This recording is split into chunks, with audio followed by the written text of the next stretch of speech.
بسم الله الرحمن الرحيم ألف لام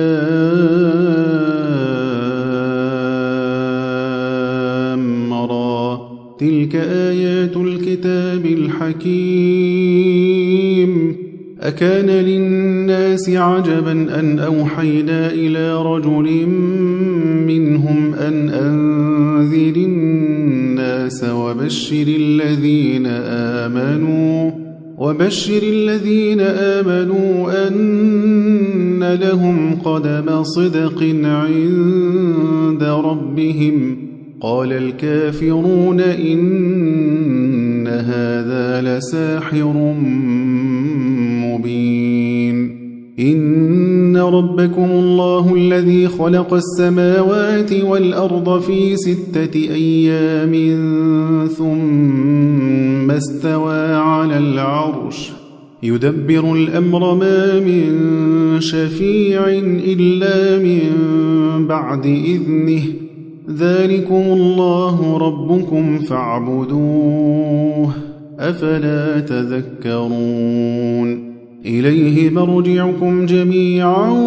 وعد الله حقا إنه يبدأ الخلق ثم يعيده ليجزي الذين آمنوا وعملوا الصالحات بالقسط والذين كفروا لهم شراب من حميم وعذاب أليم بما كانوا يكفرون هو الذي جعل الشمس ضياء والقمر نورا وقدره منازل لتعلموا عدد السنين والحساب ما خلق الله ذلك إلا بالحق يفصل الآيات لقوم يعلمون إن في اختلاف الليل والنهار وما خلق الله في السماوات والأرض لآيات لقوم يتقون إن الذين لا يرجون لقاءنا ورضوا بالحياة الدنيا وطمأنوا بها والذين هم عن آياتنا غافلون أولئك مأواهم النار بما كانوا يكسبون إن الذين آمنوا وعملوا الصالحات يهديهم ربهم بإيمانهم تجري من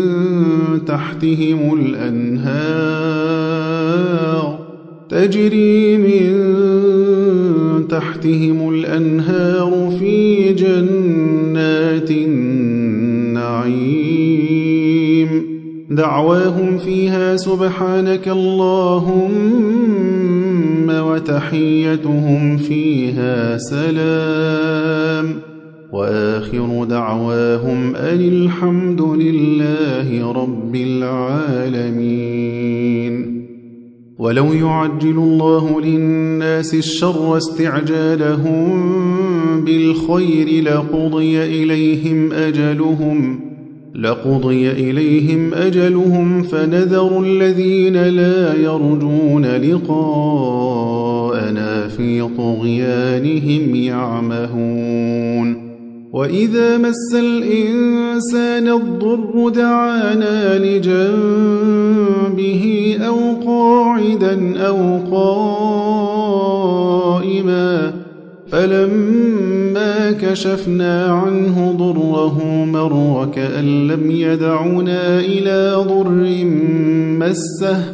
كذلك زين للمسرفين ما كانوا يعملون ولقد أهلكنا القرون من قبلكم لما ظلموا وجاءتهم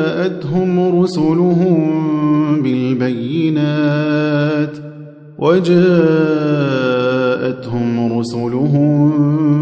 بالبينات وما كانوا ليؤمنوا كذلك نجزي القوم المجرمين ثم جعلناكم خلائف في الأرض من بعدهم لننظر كيف تعملون وإذا تتلى عليهم آياتنا بينات قال الذين لا يرجون لقاء نأت بقرآن غير هذا أو بدله قل ما يكون لي أن أبدله من تلقاء نفسي إن أتبع إلا ما يوحى إلي إني أخاف إن عصيت ربي عذاب يوم عظيم قل لو شاء الله ما تلوته عليكم ولا أدراكم به فقد لبثت فيكم عمرا من قبله أفلا تعقلون فمن أظلم ممن افترى على الله كذبا أو كذب بآياته إنه لا يفلح المجرمون ويعبدون من دون الله ما لا يضرهم ولا ينفعهم ويقولون هؤلاء شفعاؤنا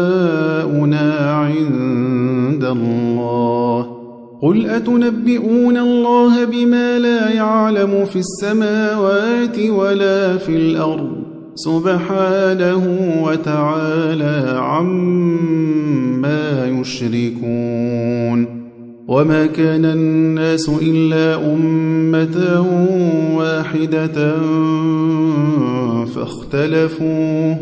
ولولا كلمة سبقت من ربك لقضي بينهم فيما فيه يختلفون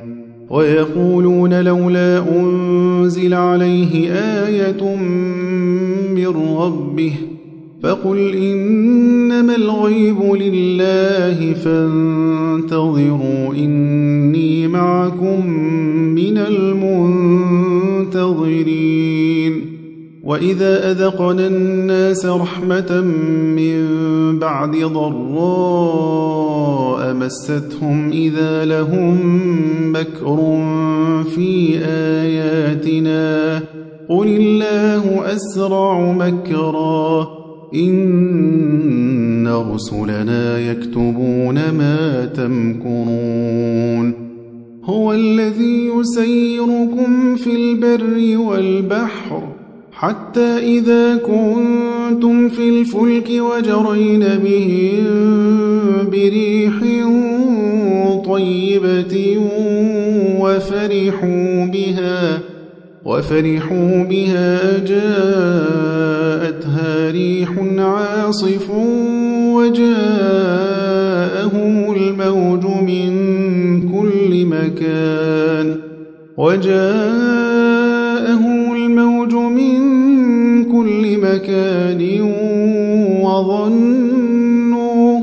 وظنوا أنهم أحيط بهم دعوا الله مخلصين له الدين لئن أنجيتنا من هذه لنكونن من الشاكرين فلما أنجاهم إذا هم يبغون في الأرض بغير الحق يا أيها الناس إنما بغيكم على أنفسكم متاع الحياة الدنيا ثم إلينا مرجعكم فننبئكم بما كنتم تعملون إنما مثل الحياة الدنيا كماء إن أنزلناه من السماء فاختلط به نبات الأرض مما يأكل الناس والأنعام حتى حتى إذا أخذت الأرض زخرفها وزينت وظن أهلها أنهم قادرون عليها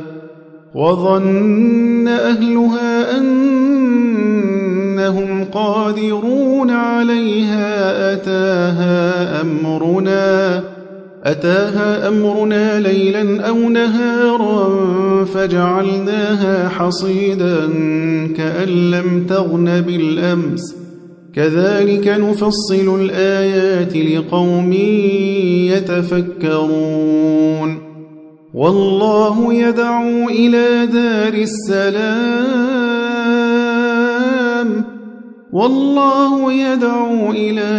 السلام ويهدي من يشاء إلى صراط مستقيم للذين أحسنوا الحسنى وزيادة ولا يرهق وجوههم قتر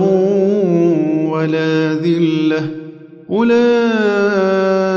أصحاب الجنة هم فيها خالدون والذين كسبوا السيئات جزاء سيئة بمثلها وترهقهم ذلة ما لهم من الله من عاصم كأنما أغشيت وجوههم قطعا من الليل مظلما أولئك أصحاب النار هم فيها خالدون ويوم نحشرهم جميعا ثم نقول للذين أشركوا مكانكم أنتم وشركاؤكم فزيلنا بينهم وقال شركاؤهم ما كنتم إيانا تعبدون فكفى بالله شهيدا بيننا وبينكم إن كنا عن عبادتكم لغافلين هنالك تبلو كل نفس ما أسلفت وردوا إلى الله مولاهم الحق وضل عنهم ما كانوا يفترون قل من يرزقكم من السماء والأرض أم من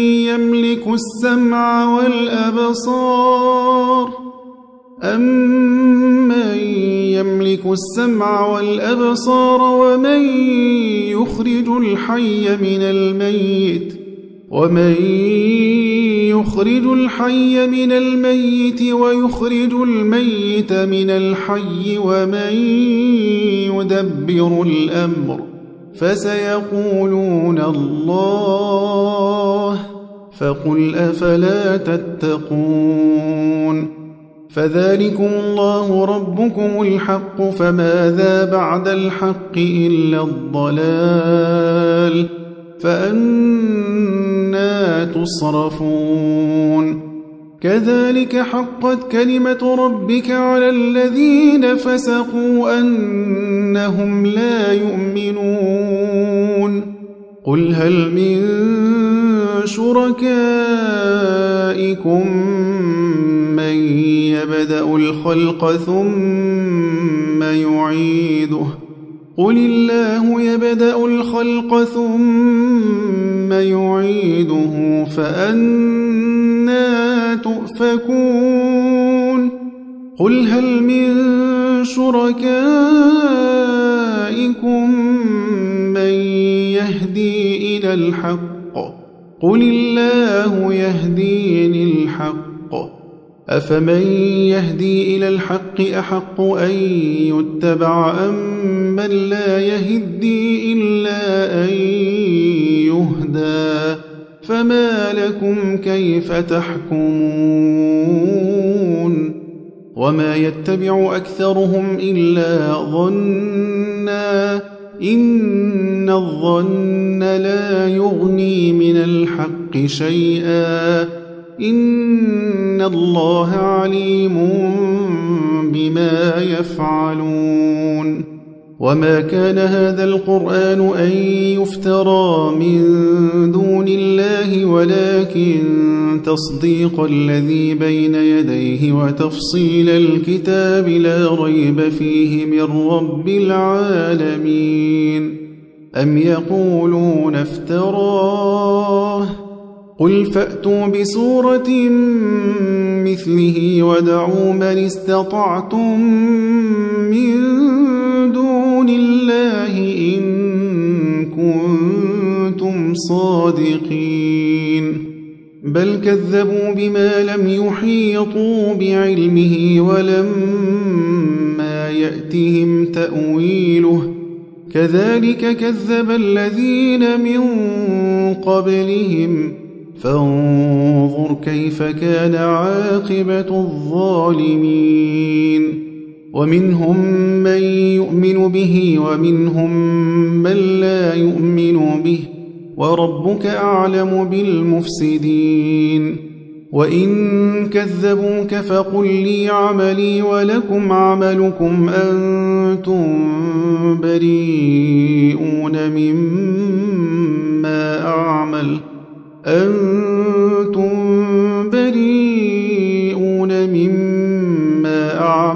وأنا بريء مما تعملون ومنهم من يستمعون إليك أفأنت تسمع الصم ولو كانوا لا يعقلون ومنهم من ينظر إليك أفأنت تهدي العمي ولو كانوا لا يبصرون إن الله لا يظلم الناس شيئا ولكن الناس أنفسهم يظلمون ويوم يحشرهم كأن لم يلبثوا إلا ساعة من النهار يتعارفون بينهم قد خسر الذين كذبوا بلقاء الله وما كانوا مهتدين وإما نرينك بعض الذي نعدهم أو نتوفينك فإلينا مرجعهم ثم الله شهيد على ما يفعلون ولكل أمة رسول فإذا جاء رسولهم قضي بينهم بالقسط وهم لا يظلمون ويقولون متى هذا الوعد إن كنتم صادقين قل لا أملك لنفسي ضرا ولا نفعا إلا ما شاء الله لكل أمة أجل إذا جاء أجلهم فلا يستأخرون ساعة ولا يستقدمون قل أرأيتم إن أتاكم عذابه بياتا أو نهارا ماذا يستعجل منه المجرمون أثم إذا ما وقع آمنتم به الآن وقد كنتم به تستعجلون ثم قيل للذين ظلموا ذوقوا عذاب الخلد هل تجزون إلا بما كنتم تكسبون ويستنبئونك أحق هو قل إي وربي إنه لحق وما أنتم بمعجزين ولو أن لكل نفس ظلمت ما في الأرض لافتدت به وأسروا الندامة لما رأوا العذاب وقضي بينهم بالقسط وهم لا يظلمون ألا إن لله ما في السماوات والأرض ألا إن وعد الله حق ولكن أكثرهم لا يعلمون هو يحيي ويميت وإليه ترجعون يا أيها الناس قد جاءتكم موعظة من ربكم وشفاء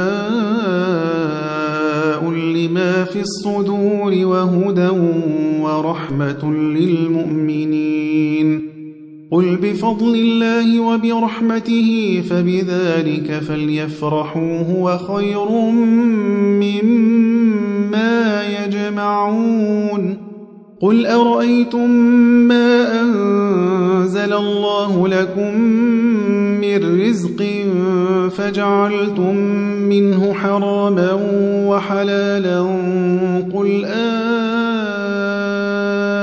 الله أذن لكم أم على الله تفترون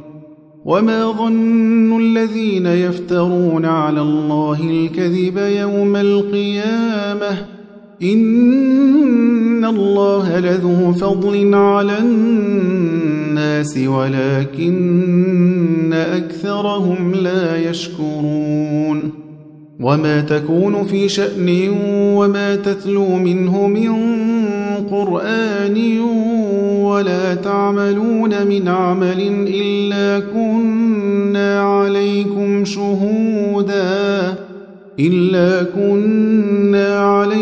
شهودا إذ تفيضون فيه وما يعزب عن ربك من مثقال ذرة في الأرض ولا في السماء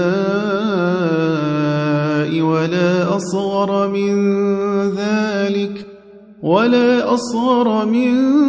ذلك ولا أكبر إلا في كتاب مبين ألا إن أولياء الله لا خوف عليهم ولا هم يحزنون الذين آمنوا وكانوا يتقون لهم البشرى في الحياة الدنيا وفي الآخرة لا تبديل لكلمات الله ذلك هو الفوز العظيم ولا يحزنك قولهم إن العزة لله جميعا هو السميع العليم ألا إن لله من في السماوات ومن في الأرض وما يتبع الذين يدعون من دون الله شركاء إن يتبعون إلا الظن وإن هم إلا يخرصون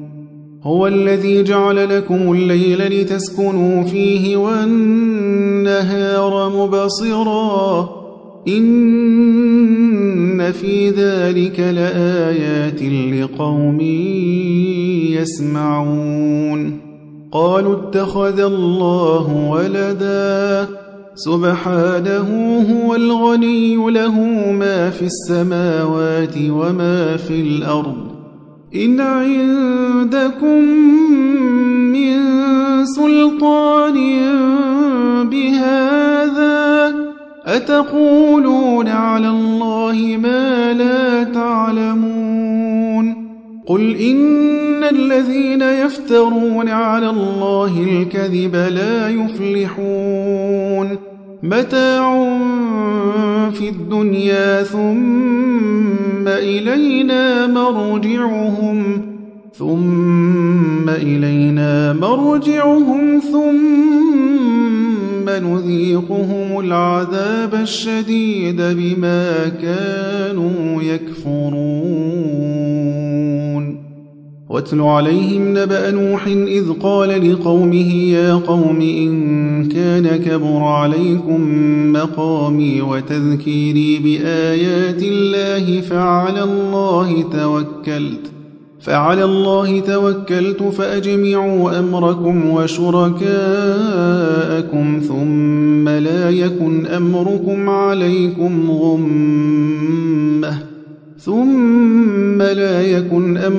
عليكم غمة ثم قضوا إلي ولا تنظرون. فإن توليتم فما سألتكم من أجر إن أجري إلا على الله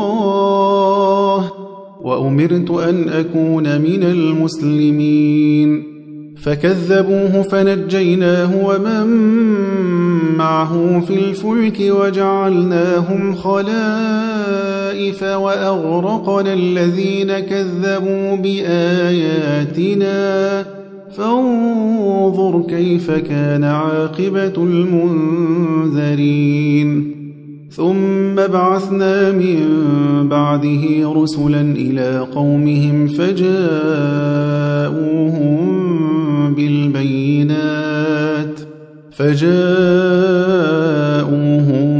بالبينات فما كانوا ليؤمنوا بما كذبوا به من قبل كذلك نطبع على قلوب المعتدين. ثم بعثنا من بعدهم موسى وهارون إلى فرعون وملئه بآياتنا فاستكبروا وكانوا قوما مجرمين. فلما جاءهم الحق من عندنا قالوا إن هذا لسحر مبين. قال موسى أتقولون للحق لما جاءكم أسحر هذا ولا يفلح الساحرون. قالوا أجئتنا لتلفتنا عما وجدنا عليه آباءنا وتكون لكما الكبرياء في الأرض وما نحن لكما بمؤمنين. وقال فرعون ائتوني بكل ساحر عليم. فلما جاء السحرة قال لهم موسى ألقوا ما أنتم ملقون. فلما ألقوا قال موسى ما جئتم به السحر إن الله سيبطله إن الله لا يصلح عمل المفسدين ويحق الله الحق بكلماته ولو كره المجرمون. فما آمن لموسى إلا ذرية من قومه على خوف من فرعون وملئهم أن يفتنهم وإن فرعون لعال في الأرض وإنه لمن المسرفين. وقال موسى يا قوم إن كنتم آمنتم بالله فعليه توكلوا إن كنتم مسلمين. فقالوا على الله توكلنا ربنا لا تجعلنا فتنة للقوم الظالمين ونجنا برحمتك من القوم الكافرين. وأوحينا إلى موسى وأخيه أن تبوأ لقومكما بمصر بيوتا واجعلوا بيوتكم قبلة وأقيموا الصلاة وبشر المؤمنين. وقال موسى ربنا إنك آتيت فرعون وملأه زينة وأموالا في الحياة الدنيا ربنا ليضلوا عن سبيلك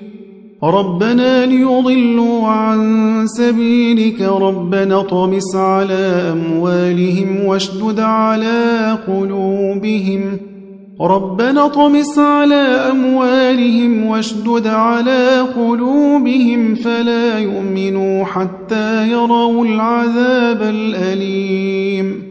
قال قد أجيبت دعوتكما فاستقيما ولا تتبعان سبيل الذين لا يعلمون وجاوزنا ببني إسرائيل البحر فأتبعهم فرعون وجنوده بغيا وعدوا حتى إذا أدركه الغرق قال آمنت أنه لا إله إلا الذي آمنت به بنو إسرائيل وأنا من المسلمين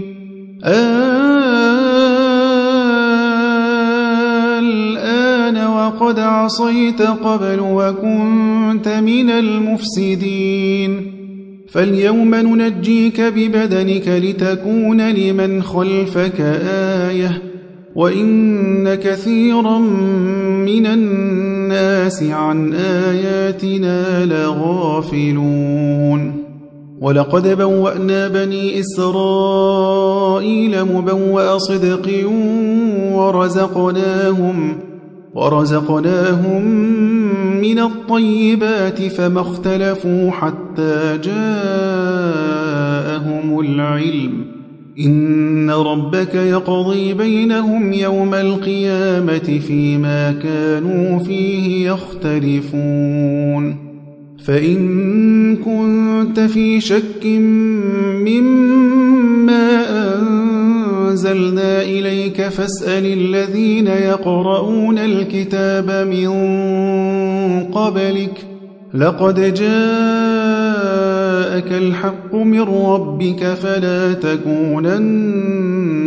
من الممترين ولا تكونن من الذين كذبوا بآيات الله فتكون من الخاسرين إن الذين حقت عليهم كلمة ربك لا يؤمنون ولو جاءتهم كل آية حتى يروا العذاب الأليم فلولا كانت قرية آمنت فنفعها إيمانها إلا قوم يونس لما آمنوا كشفنا عنهم عذاب الخزي في الحياة الدنيا ومتعناهم إلى حين ولو شاء ربك لآمن من في الأرض كلهم جميعا أفأنت تكره الناس حتى يكونوا مؤمنين وما كان لنفس أن تؤمن إلا بإذن الله ويجعل الرجس على الذين لا يعقلون قل انظروا ماذا في السماوات والأرض وما تغني الآيات والنذر عن قوم لا يؤمنون فهل ينتظرون إلا مثل أيام الذين خلوا من قبلهم قل فانتظروا إني معكم من المنتظرين ثم ننجي رسلنا والذين آمنوا كذلك حقا علينا ننجي المؤمنين قل يا أيها الناس إن كنتم في شك من ديني فلا أعبد الذين تعبدون من دون الله فلا أعبد الذين تعبدون من دون الله ولكن أعبد الله الذي يتوفاكم وأمرت أن أكون من المؤمنين وأن أقم وجهك للدين حنيفا ولا تكونن من المشركين ولا تدع من دون الله ما لا ينفعك ولا يضرك فإن فعلت فإنك إذا من الظالمين وإن يمسسك الله بضر فلا كاشف له إلا هو وإن يردك بخير فلا راد لفضله يصيب به من يشاء من عباده وهو الغفور الرحيم قل يا أيها الناس قد جاءكم الحق من ربكم فمن اهتدى فإنما يهتدي لنفسه ومن ضل فإنما يضل عليها وما أنا عليكم بوكيل واتبع ما يوحى إليك واصبر حتى يحكم الله وهو خير الحاكمين